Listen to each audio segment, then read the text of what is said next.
ఇంతే dry item. సిమ్లో పెట్టుకొని చేసుకోవాలా. హై ఫ్లేమ్లో పెట్టుకుంటే మాడిపోయే అవకాశం ఉంది. ఓకేనా? అందరికీ నమస్కారం సార్. నా పేరు శ్రీనివాస్. మీరు చూస్తున్నారు నివాస్ AAA కుకింగ్ ఛానల్. మన ఛానల్లో కంటిన్యూ వీడియోస్ వస్తున్నాయండి, కుకింగ్ సంబంధించిన వీడియోస్. ట్రాఫిక్లో భాగంగా ఈరోజు చికెన్ రోస్ట్ ఎలా చేయాలో హోటల్ స్టైల్లో చూపించామండి. సింపుల్గా టేస్ట్గా తయారు చేసుకోవచ్చు. మీరు కూడా ఒకసారి మా ఛానల్ చూసి మీకు నచ్చినట్లయితే మా ఛానల్ సబ్స్క్రైబ్ చేసుకోండి, లైక్ చేయండి, షేర్ చేయండి. ఎందుకు ఆలస్యం, చికెన్ రోస్ట్ ఎలా చేసామో చూద్దాం పదండి. ఈరోజు మనం చికెన్ రోస్ట్ చేయబోతున్నామండి. దాని కొరకు అర్ధ కేజీ చికెన్ తీసుకున్నాం ఫ్రెష్గా. ఈ ముక్కలు ఈ సైజులో ఉండాలండి. ఒక్కొక్కటి వచ్చి 40 గ్రామ్స్ ఉండాలి దగ్గరగా. అది శుభ్రంగా కడిగి 2 మాటలు ఈ విధంగా పెట్టుకోవాలి. రెండోది వచ్చేసి పచ్చిమిరపకాయలు 2 చీల్చి ఈ విధంగా పెట్టుకోవాలి. కొద్దిగా కరివేపాకు, కొద్దిగా తరిగిన ఉల్లిపాయ, తర్వాత చికెన్ మసాలా కొద్దిగా, గరం మసాలా కొద్దిగా, మటన్ మసాలా కొద్దిగా, దిల్బార్ మసాలా కొద్దిగా. ఈ మసాలాలు కొద్దిగా వేసుకోవాలండి టేస్ట్ కొరకు. ఓకేనా? తర్వాత వచ్చేసి ధనియా పౌడర్ 1 చెంచా, అల్లం వెల్లుల్లి పేస్ట్ 1 చెంచా, సోయా సాస్ 1 చెంచా, ఉప్పు తగినంత, కారం తగినంత. ఈ యొక్క వస్తువులతో మనము ఇప్పుడు చికెన్ రోస్ట్ తయారు చేద్దాం. నెక్స్ట్ ప్రాసెస్ చూద్దాం పదండి. తర్వాత ఒక కుక్కర్ తీసుకొని, మనం చిన్న కుక్కర్ అండి, ఒక అర్ధ కేజీ కాబట్టి చిన్న కుక్కర్ తీసుకున్నాం. దాంట్లో శుభ్రంగా కడిగి పెట్టుకున్న చికెను ఈ విధంగా వేసుకోవాలి. మొత్తము శుభ్రంగా కడిగి పెట్టుకున్న ముక్కలన్నీ, చికెన్ ముక్కలన్నీ ఈ విధంగా వేసుకోవాలండి కుక్కర్లో. తర్వాత కొద్దిగా పసుపు వేసుకోవాలండి, కొంచెం ఒక అర్ధ స్పూన్, కొంచెం ఎక్కువ లేదు తక్కువ. అలాగే కొంచెం సాల్ట్, కొద్దిగా లైట్గా సాల్ట్ ఈ విధంగా వేసుకొని మనం కుకింగ్ చేసుకోవాలన్నమాట. అంటే ఒక 3 విజిల్ వేసుకోవాలి. మనం ఉడకబెట్టుకోవచ్చు, కాకపోతే లేట్ ప్రాసెస్ అని నేను కుక్కర్లో చేస్తున్నాను. స్పీడ్గా చేసుకోవాలనుకున్న వాళ్ళు కుక్కర్లో చేసుకోవచ్చు. స్లో ప్రాసెస్ అంటే ఉడకబెట్టి పసుపు ఉప్పేసి ఒక గిన్నెలో ఉడకబెట్టుకొని కూడా చేసుకోవచ్చు. ఓకేనా? నేనైతే కుక్కర్లో చేస్తాను, చూద్దాం పదండి. తర్వాత స్టవ్ మీద ఇలా కుక్కర్ పెట్టుకొని కొంచెం అల్లం వెల్లుల్లి పేస్ట్ వేయాలండి, కొద్దిగా లైట్గా. ఇందాక 1 చెంచా తీసుకున్నాం కదా, మళ్ళీ కొద్దిగా. అలాగే కొద్దిగా వాటర్ వేయాలి, 1 గ్లాస్ వాటర్ వేయాలండి ఈ విధంగా. ఇది చికెన్ ఉడకబెట్టుకోవడానికి కోసం కొద్దిగా 1 గ్లాస్ పైన పోసుకోవాలి. ఓకేనా? పోసుకొని ఈ విధంగా కలుపుకొని ఒకసారి మూత పెట్టేసుకున్నామండి. మూత పెట్టేసుకొని 1 లేదు 3 విజిల్లు, దగ్గర ఒక 3 విజిల్లు వేద్దాం. ఓకేనా? ఈ విధంగా పెట్టుకొని మనం స్టవ్ అంటించుకున్నాం. ఒక 3 విజిల్లు వచ్చిన వరకు వెయిట్ చేద్దామండి. ఆ విధంగా మనకు 3 విజిల్లు రావాలండి. కుక్కర్ పెట్టుకున్నాం.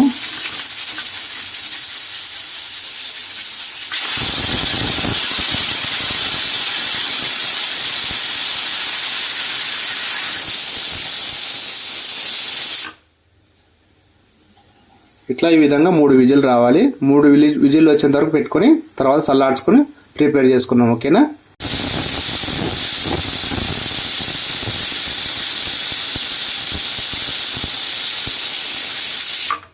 మూడు విజిల్లు అయిపోయినాయండి. తర్వాత ఒక బౌల్ పెట్టి 2 చెంచాల ఆయిల్ వేయాలండి. 2 చెంచాల ఆయిల్ ఈ విధంగా వేసుకోవాలి. కొద్దిగా తక్కువ వేసుకున్నా ప్రాబ్లం లేదు. కొద్దిగా ఆయిల్ వేడైన వెంటనే ఆయిల్ వేడైన వెంటనే ఉల్లిగడ్డ వేసుకోవాలండి. ఫస్ట్ ఈ విధంగా కరిగి పెట్టుకున్నాం కదా ఉల్లిగడ్డ, అది వేసుకోవాలి.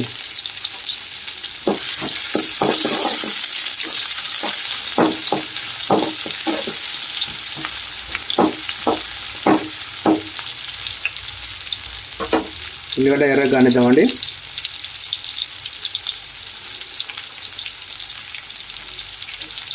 మధ్య కలుపుకుంటూ ఉండాలి. మనం చికెన్ రోస్ట్ తయారు చేయబోతున్నాం. ఇది డ్రై ఐటమ్, ఇట్లా గ్రేవీ ఏమి ఉండదు, ఓన్లీ రోస్ట్ ముక్కలు మాత్రమే ఉంటాయి.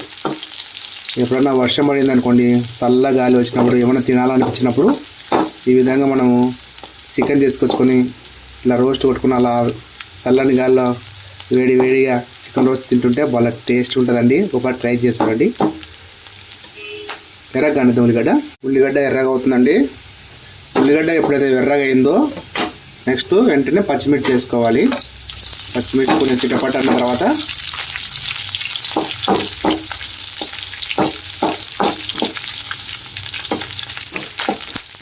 మనము కరివేపాకు వేసుకోవాలి. కరివేపాకు చిటపట అన్న తర్వాత నెక్స్ట్ అల్లం వెల్లుల్లి పేస్ట్ ఒక చెంచా చెప్పాను కదండి, అది ఈ విధంగా లూజ్గా చేసుకోవాలి. ఎందుకంటే గట్టిగా చేస్తే మాడిపోయే అవకాశం ఉంది. ఈ విధంగా లూజ్ కొద్దిగా వాటర్ కలుపుకోవాలి ఒక చెంచా అల్లం పేస్ట్లో.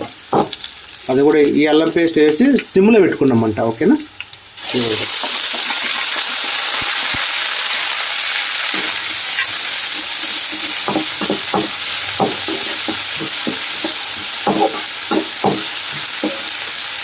అల్లం పేస్ట్ వేగేంత వరకు మనం మంట సిమ్లో పెట్టుకున్నాం, ఎందుకంటే మాడిపోయే అవకాశం ఉంటుంది అన్నమాట. ఇప్పుడు చేసే ప్రతిదీ కూడా మనం అప్ అండ్ డౌన్ చేసుకుంటున్నాం, సిమ్లో పెట్టుకుంటున్నాలి, హై పెంచుకుంటున్నాలి అనమాట. అంటే పరిస్థితిని బట్టి హై పెట్టుకోవాలి, లేదంటే లో పెట్టుకోవాలి. అట్లా ఆ విధంగా చేసుకోవాలి. చికెన్ రోస్ట్ హై ఫ్లేమ్లో ఉందంటే గ్యారంటీగా మాడిపోయే అవకాశం ఉందన్నమాట. ఈ విధంగా చిన్నగా మనం వేయించుకుంటూ ఉండాలన్నమాట. అల్లం పేస్ట్ మగ్గిన తర్వాత చికెన్ వేసుకున్నాం.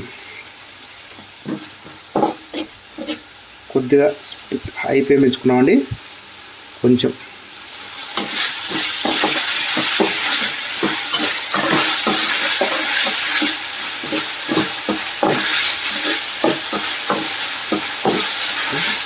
కలర్ మారిపోయింది, అల్లం పేస్ట్ ఎర్రగా అవుతుంది. సిమ్లో పెట్టేసుకుందాం. ఇప్పుడు మనం ఉడకబెట్టుకున్న చికెను దాదాపు 80% ఉడికిందండి.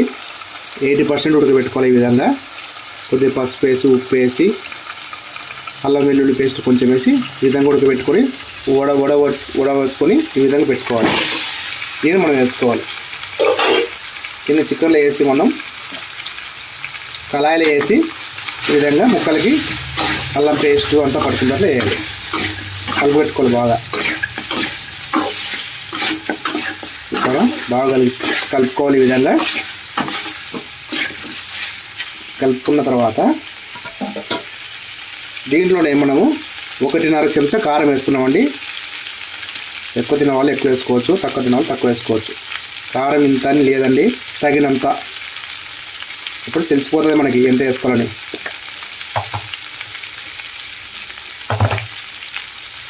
ఉప్పు తగినంత, మళ్ళీ కావాలంటే వేసుకోవచ్చు పైన.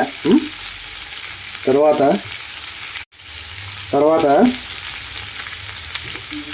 ధనియా పౌడర్ కొద్దిగా ఒక చెంచా తీసుకున్నా. తర్వాత మటన్ మసాలా కొంచెం ఎక్కువ వద్దండి, లైట్గా. చికెన్ మసాలా కొంచెం, గరం మసాలా కొంచెం వేసుకోవాలి క్వాంటిటీలో. తర్వాత ఒకసారి కలుపుకున్నామండి. కొంచెం ఘాటు వస్తుంది కాబట్టి లో ఫ్లేమ్లో పెట్టుకోవాలి.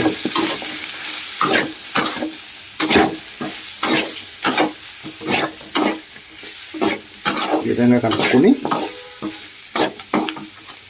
మనం సోయా సాస్ తీసుకున్నాం కదండి, అది ఒక చెంచా ఈ విధంగా వేసుకోవాలి. సోయా సాసు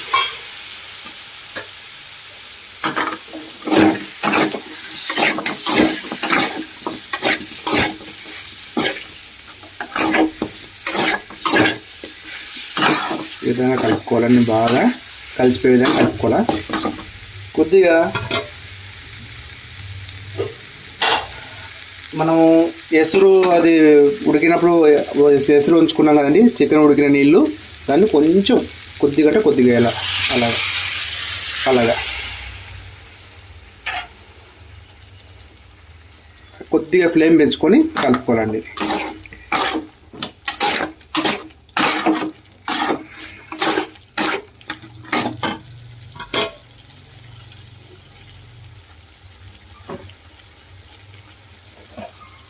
చివర్లో కొద్దిగా కొత్తిమీర వేసుకున్నామండి.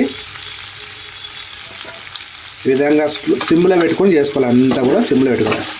రోస్ట్ దాదాపు అయిపోయిందండి. మనం సర్వ్ చేసుకోవడానికి రెడీగా పెట్టుకున్నాముగా.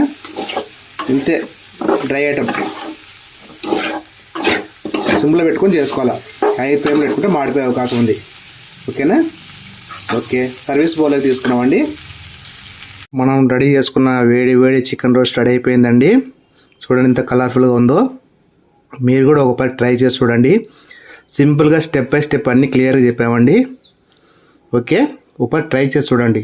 చాలా టేస్ట్ ఉంటుందండి. ఇది రైస్ లేక్ కానీ, వేడి వేడి అన్నం లేక్ కానీ, రొట్టె లేక్ కానీ, చపాతీ లేక్ కానీ సూపర్గా ఉంటుందండి. స్నాక్స్లకు కూడా దీన్ని తినొచ్చండి. ఒకసారి చేసి ట్రై చేసి ఎలా వచ్చిందో కామెంట్లో తెలపరచండి. ఈ వీడియో కనుక మీకు నచ్చినట్టయితే లైక్ చేసి, షేర్ చేసి, సబ్స్క్రైబ్ చేసుకోండి. ఇంతవరకు మా వీడియో చూసినందుకు చాలా థ్యాంక్స్ అండి. Thank you for watching.